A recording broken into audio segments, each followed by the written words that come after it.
और न्यूक्लियर हथियार निर्माण पर अड़े ईरान के लिए अब दोहरा संकट खड़ा हो गया है। एक तरफ ट्रंप ने ईरान पर हमले की तैयारी के संकेत दे दिए तो दूसरी तरफ ईरान की मौजूदा सरकार के खिलाफ घरेलू विद्रोह छिड़ गया है।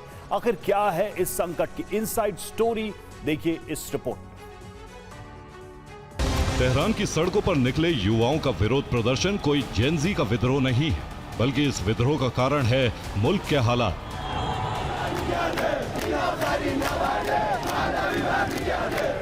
आर्थिक संकट से गुजर रहे ईरान में युवाओं ने मोर्चा इसलिए खोला है क्योंकि सरकार उनकी चिंताओं को सुनने को तैयार नहीं है।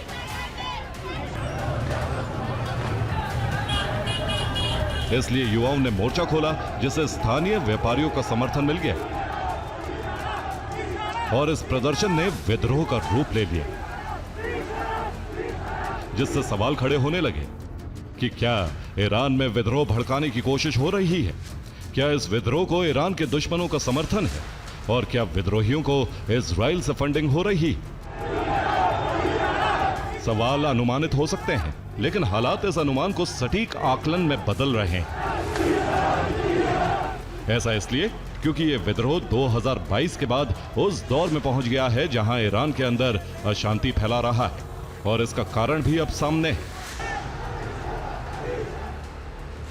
अमेरिका ट्रेजरी विभाग ने घोषणा की है कि यूएसए अब ईरान पर अतिरिक्त प्रतिबंध लगाएगा। यानी पहले से प्रतिबंधों की मार झेल रहे ईरान के लिए अब संकट और बड़ा हो गया है, जो आर्थिक संकट के विद्रोह को हवा दे सकता है। और इसका अनुमान ईरानी सरकार भी लगा चुकी है।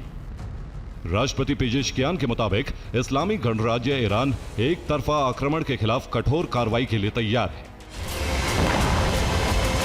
यह बयान ट्रंप के उस बयान का जवाब है जिसमें ईरान पर हमले का विकल्प उन्होंने खुला रखा है। लेकिन इसका दूसरा मतलब यह है कि ईरान किसी भी कीमत पर झुकने को तैयार नहीं है, जिसे सरकार ने सदन में भी साफ कर दिया।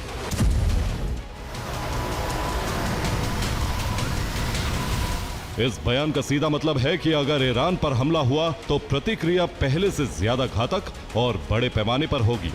हालांकि इस बयान के पीछे ताकत रूस की भी है, क्योंकि क्रेमलिन ने एक बयान जारी करते हुए कहा है कि अमेरिका और ईरान को उत्तेजना से बचना चाहिए। रूस हमेशा ईरान का समर्थन करता रहेगा। रूस का यह बयान दरअसल फ्लोरिडा में नेतन्याहू के उस बयान के जवाब में जारी हुआ है जिसमें ईरान को जंगल की तरह नष्ट करने का दावा किया गया था। यही वजह भी है कि ईरान में इस समय जो प्रदर्शन हो रहा है उसे लेकर इजराइल की तरफ शक की सुई घूम रही है, और इस विद्रोह को ईरान को अंदर ही अंदर तबाह करने का मिशन माना जा रहा है।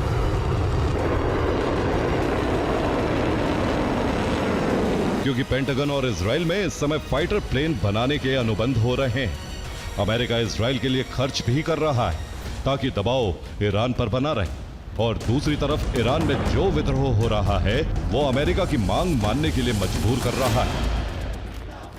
Bureau report, TV9 Bharatvarsh.